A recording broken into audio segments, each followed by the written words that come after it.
Olá pessoal, espero que vocês estejam bem. Eu também queria contribuir um pouquinho para ajudar para auxiliar só, né, no entendimento, como uma ajuda modesta e porque cada tijolinho é importante para que a gente vá edificando isso, né?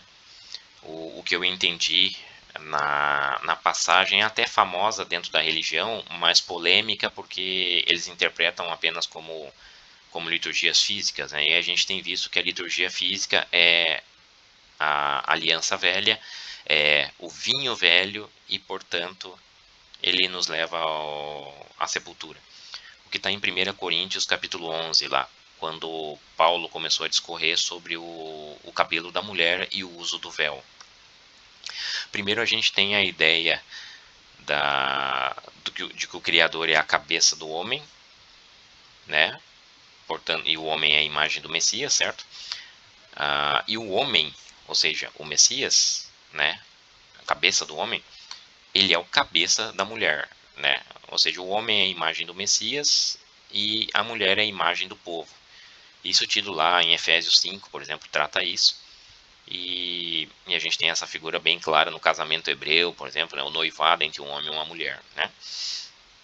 Então, se o homem é a imagem do Messias, obviamente que o cabeça dele é o próprio Criador, né? É o que lidera todo o entendimento do Messias, certo? E se a mulher é a imagem do povo, a mulher, quem lidera o entendimento da mulher, que vamos tratar aqui como igreja, tá? Como a tenda, tem de ser o Messias, né? Tem de ser o Messias, que é o cabeça dela, certo? Então, o Messias é, vamos dizer assim, a conexão nossa, é o intermédio, é o meio do caminho, transmitindo as ordens do Criador diretamente para nós que somos a mulher, certo? A humanidade. Então, o homem é a imagem do Messias, ao qual é orientado, tem como cabeça o Criador. A mulher é a imagem da humanidade, ao qual tem como cabeça o Messias. Por isso que, nesse sentido, o homem é o cabeça da mulher. O homem é o cabeça da mulher, ou seja, é o porto seguro, é o orientador dela. É isso que está sendo dito lá, tá? Bom,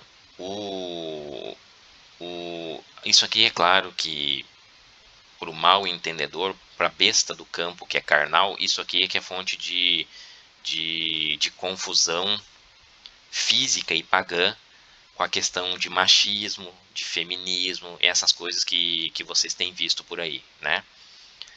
Espero que aqui, como geralmente eu tenho falado apenas para as pessoas que estão buscando as coisas do entendimento, né? As coisas do olho direito, né? Eu espero que vocês estão entendendo o que está sendo dito aqui, que é o que também eu entendo que Paulo estava falando. É nesse tom aqui, né? E não com as coisas do olho esquerdo, por favor, né? A gente não pode olhar as coisas com o olho esquerdo, o olho da emoção. É o do olho direito.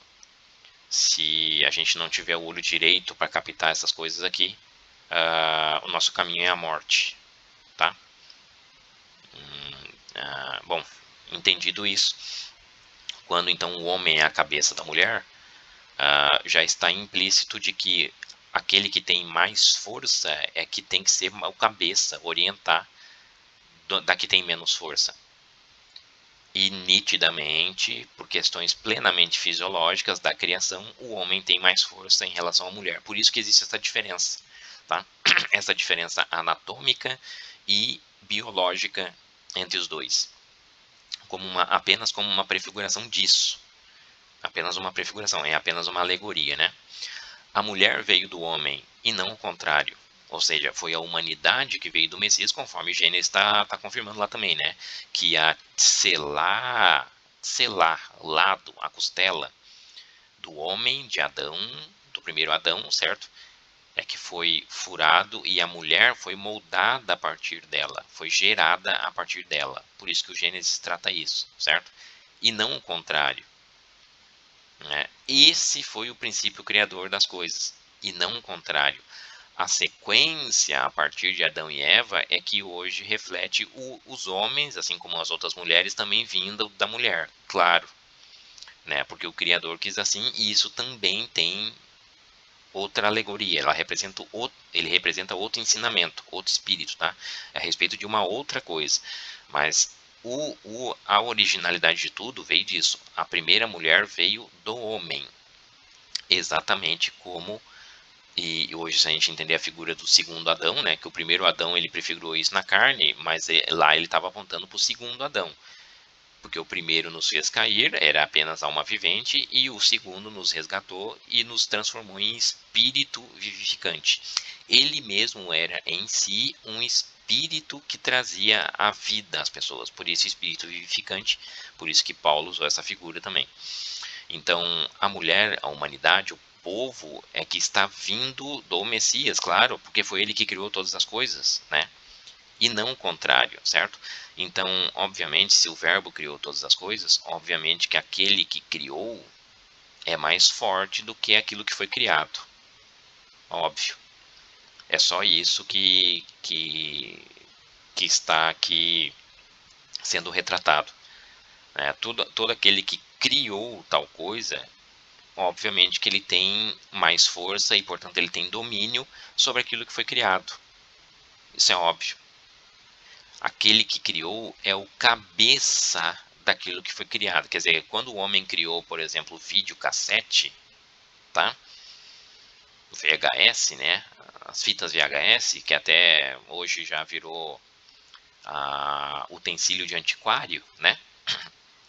Quando o homem criou isso, por mais que tenham se desenvolvido modelos diferentes, não, o homem continuou sendo cabeça de todo e qualquer utensílio, objeto físico chamado videocassete, porque foi ele que criou, certo? Então, nenhum videocassete poderia ter a inteligência de se, vamos dizer assim, de se rebelar com o próprio homem que o criou.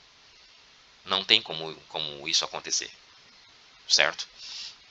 O homem continuou sendo sempre o cabeça do videocassete, porque foi o homem que criou. Isso eu usei um exemplo já obsoleto para tentar também ilustrar a confusão que as pessoas têm feito com a questão da inteligência artificial, né? Inclusive apregoando por aí ou temendo a possibilidade de que a inteligência artificial ela vai ganhar vida por si própria e ela vai superar o homem. Mas se a inteligência artificial ela foi programada e criada pelo próprio homem, como pode, né? Então a gente está admitindo a ideia de que aquilo que foi criado, que portanto é menor e tem menos força, ela vai superar aquele que criou, que tem mais força, né? Como isso, né? Porque se a mente humana ela pudesse criar algo que a superasse, né, ela mesma já não seria a mente humana, ela já estaria em um outro estado, ela já estaria em outro estado, certo? Se nada que foi criado pode superar aquele que a criou, né? Como o Messias nos ensinou que o servo ele não pode ser superior ao seu patrão, no máximo ele pode até empatar, chegar no mesmo nível, mas isso é o máximo. Ele nunca vai superar o discípulo, ele nunca vai superar o mestre. Simples assim, né? Porque tudo que o discípulo possa aprender durante a sua vida e acumular conhecimento, né? Tudo ele deve ao mestre. Por mais que ele aprenda e desenvolva e evolua na caminhada dele, tudo ele ainda continua devendo ao mestre. Então, de maneira nenhuma ele vai superar, certo? Isso é uma ideia relativamente simples, mas é que hoje essa confusão que está imposta aí, e as pessoas tentando apedrejar, tentando vandalizar essa ideia, na verdade já é isso é feito de propósito, né? Espiritualmente a gente já está sob ataque, porque a imagem máxima do adversário já tem se aproximado, né? Por isso que hoje a gente tem confusões a respeito disso, tá? Então, a cabeça do homem, que é o Messias, né? É a imagem da majestade do Criador. certo? Por isso que ela não pode ser coberta.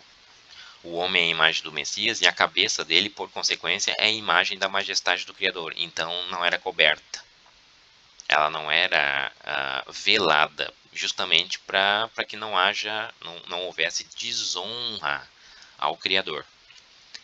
O homem não deveria cobrir a cabeça para que se dê o devido crédito ao Altíssimo. Para que tenha na imagem dele o testemunho da majestade do Criador. Certo? É como se o Messias, o homem cobrir a cabeça, é como se o Messias, que é o homem, certo? A imagem do homem reflete o Messias. É como se o Messias viesse à Terra e mantesse em segredo que ele veio em nome do Criador. Não, isso de maneira nenhuma aconteceu assim. Você sabe muito bem. Basta ler os escritos que vê que o Messias ele deixou bem claro em nome de quem que ele veio e todas as coisas ele fez como assinatura daquele que o enviou. Ele deixava bem claro isso para todos, tá? Ou seja, é o homem que não cobria a cabeça. O homem não podia cobrir a cabeça.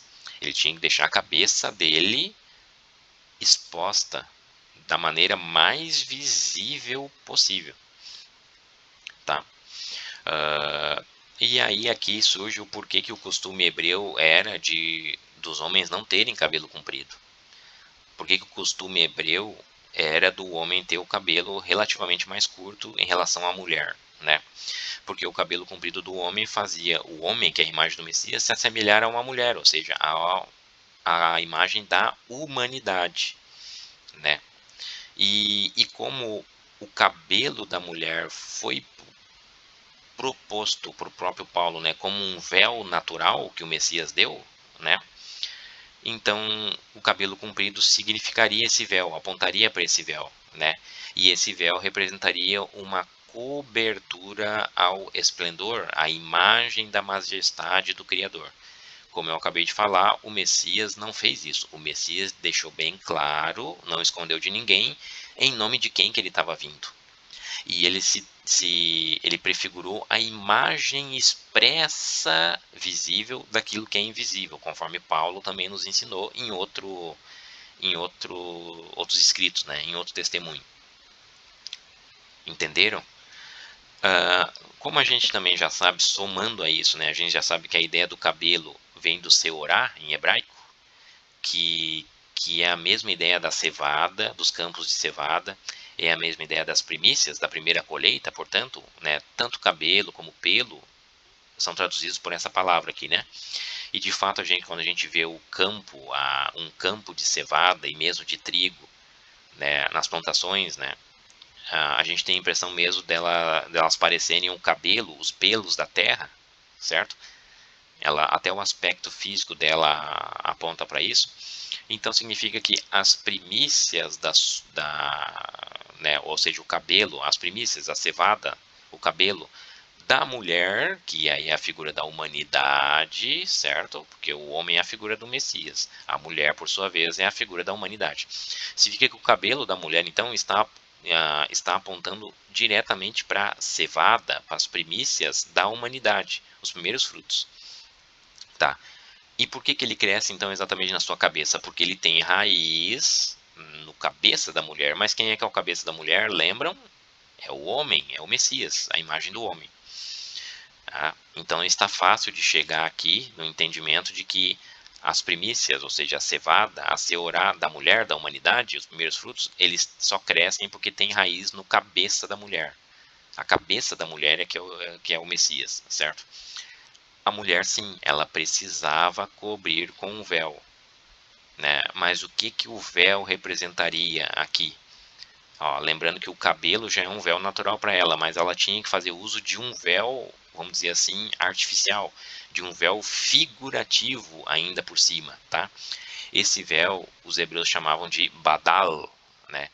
E esse verbo badal tinha a ideia de separação para um propósito específico. Separação para um propósito específico. Guardar seria guardado para um propósito específico, para uma missão determinada e específica. E também por um tempo, por que não, né? Temporalmente também a gente tem que também tenha esse propósito específico, não só em missão, mas também em tempo, ou seja, por um tempo determinado, tá? Por um propósito específico que aconteceria numa época determinada, né? Existia essa separação, é o badal, tá? A ideia que eles tinham dessa palavra aqui, que era traduzida por véu também, tá? O próprio cabelo, o fato do próprio cabelo da mulher representar um véu natural, aponta para a ideia de que a humanidade estava separada do Criador, né? Separada do Criador, e através desse véu aí, né? Claro, que aí com a vinda do Messias, que é o cabeça da mulher, né? Esse véu foi desfeito. Mas o véu natural dado a ela é apenas uma alegoria, tá? É uma alegoria de que nós, como humanidade, como mulheres, né, estávamos cobertos, vamos dizer assim, do esplendor do Criador. Tá? E aí o Messias agora veio desfazer isso, né? A cobertura, que é a ideia do cabelo cobrindo o corpo da mulher, né? Cobertura tem raiz em kofer, que é também é a raiz da palavra Kippur, né? Do Yom Kippur, do famoso Yom Kippur, que é o dia da expiação. Então, cobertura, o que é expiação? Expiação é cobertura de pecados, cobertura. Ou seja, é como tu botar a sujeira para debaixo do tapete. É uma cobertura, ou seja, a tua sujeira ainda está ali, ela ecoa pela eternidade, mas ela foi coberta, como se botasse um véu por cima, coberto, para que ficasse fora da vista, alegoricamente falando, é claro, né, do Criador e do Messias, certo? Isso é uma cobertura, ou seja, a cobertura da nudez. É isso que esse termo quer dizer, certo? É a cobertura da nudez, ou seja, quando o nosso corpo põe uma roupa por cima, ela não desfaz a nossa nudez continua lá, perfeitamente intacta por baixo, certo? As nossas partes íntimas, a vergonha da nossa nudez, ela continua lá, claro. Mas acontece que apenas ela não está mais visível, ela foi encoberta, ela foi escondida. E isso nos retira a vergonha. É por isso que quando Adão e Eva tiveram contato com isso no Éden, né, a ciência do bem e do mal, eles perceberam, eles passaram a se envergonhar da nudez. Eles perceberam que estavam nus, né? Ou seja, depois que eles foram cobertos com a pele do animal sacrificado, a nudez dele continuava lá, ela não foi desfeita, ou seja, as partes íntimas continuavam lá. Mas acontece que agora a vergonha tinha saído deles, tinha se retirado deles, porque estavam cobertas as partes íntimas. Eles já não precisavam mais sentir vergonha, certo? Ao contrário de quando essas vestes fossem retiradas, aí voltavam a se envergonhar, certo? Então é essa cobertura com o véu que nos evita a morte, né? Esse fato de de cobertar, de expiar a nossa nudez, é o que nos evita a morte, né?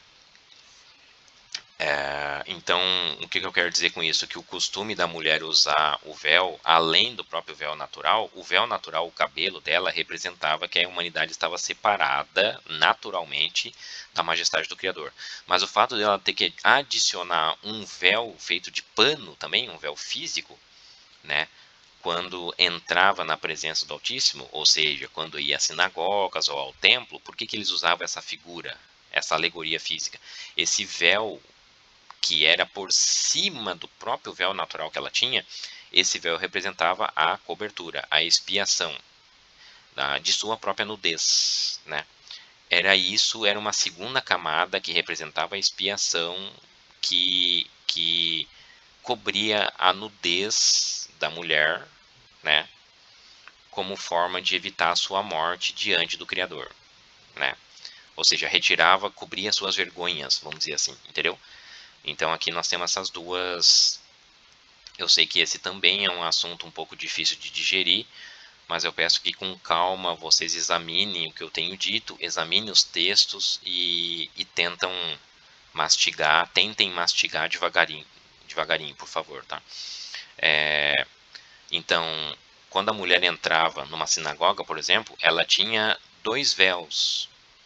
Um natural, que era o próprio cabelo dela, dado pelo Criador, como um testemunho de que ela estava separada do Criador.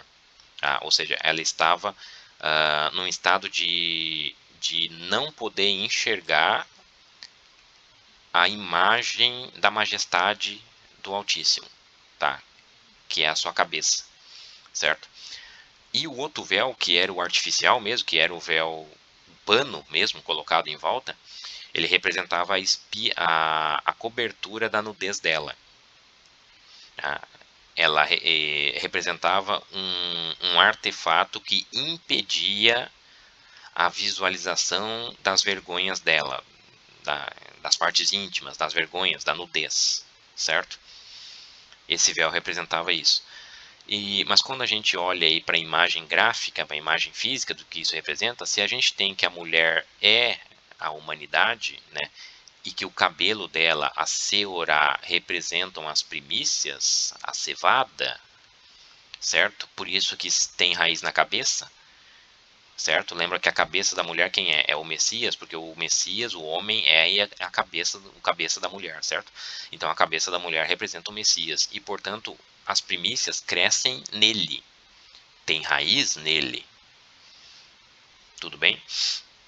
A mulher ela ainda botava um véu artificial, como se estivesse separando para um propósito específico. Badal, ela botava o badal aqui na volta do cabelo dela, certo? E da cabeça. O que ela está fazendo aqui? Ela está separando para um propósito específico essa cevada, essas primícias, a seorá, que crescem, que tem raiz no Messias, porque o Messias é o cabeça da humanidade. Então aqui a gente tem uma profecia do que pode acontecer agora, nos nossos dias, né? Porque a humanidade está aqui, e se a humanidade, na figura da mulher, ela vai casar com o Messias, ela será salva. Aqui está a mulher que casará com o Messias, ela será salva, né? Por que ela será salva? Porque ela tem como cabeça ele. Ela é direcionada por ele, né? Mas a gente tem uma parte componente do corpo da mulher, o corpo da mulher é toda a humanidade que será salva, certo? Que se fará uma só carne com o Messias, o marido.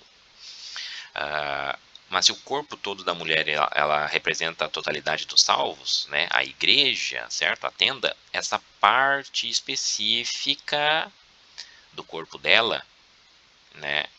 Que são os cabelos, ela tem um propósito específico para exercer. E justamente por isso é que ela é separada por meio do véu, do badal, até cumprir esse propósito, certo? É como se ela estivesse guardada com carinho numa gaveta, aguardando a hora exata dela cumprir esse propósito, dela se manifestar. Espero que vocês tenham entendido o que eu estou falando, tá? Talvez, de certa forma, a gente já tenha ouvido, talvez esse véu aqui talvez já tenha sido descoberto da mulher, tá? E nesse exato momento a gente já estamos vendo já o cabelo da mulher, tá? A seorá, a cevada, tá? Talvez esse véu aqui já tenha sido retirado e nós já estamos vendo o propósito específico que justifica ela ter sido separada durante esse tempo todo, tá? Talvez a gente já estamos vendo isso aqui, já está diante dos nossos olhos, nos nossos dias que a gente tem vivido, tá? E ajuda a explicar também o porquê que é um artefato bastante comum feminino, quando a mulher demonstra interesse no homem, né, no Messias, né, ela tem essa ferramenta, esse recurso, né, dela justamente exibir os cabelos, que geralmente são bonitos, são belos, né? Por que ela tem essa preocupação em cuidar do cabelo? E soltar os cabelos significa um sinal de beleza, né? É como se ela quisesse mostrar a beleza que ela tem por meio dos cabelos e também a femininidade dela, né? Como um sinal forte de atração ao homem, né? Por que que essas figuras existem na nossa criação, né? Talvez elas comecem a ser explicadas por isso, tá? Por os testemunhos que Paulo deixou para a gente em 1 Coríntios 11, do 1 ao 16, e por essas figuras aqui da seorá, da cevada, que aponta para cabelo ou pelos, do véu, significa ter raiz nesse verbo, badal, né? A separação para um propósito específico, o porquê que a mulher usava esses dois véus, um natural dado pelo Criador, que tinha uma explicação, e o outro por cima, que tem essa outra explicação, né? A questão do homem, da mulher, do Éden, de Eva ter sido retirada de Adão e não o contrário, tá? E o porquê que o homem é a figura do Messias, né? Enquanto que querendo se fazer uma só carne com a figura da mulher, que representada por todos nós, né? Somando juntando essas peças do quebra-cabeça e juntando, costurando esses retalhos, é que a gente consegue formar o tecido, né? Então vejam por favor se isso faz sentido para vocês e o que mais dá para a gente acrescentar aqui, mais algumas nuances que possam ajudar a edificar aqui esse entendimento que eu não tenha ainda percebido, tá?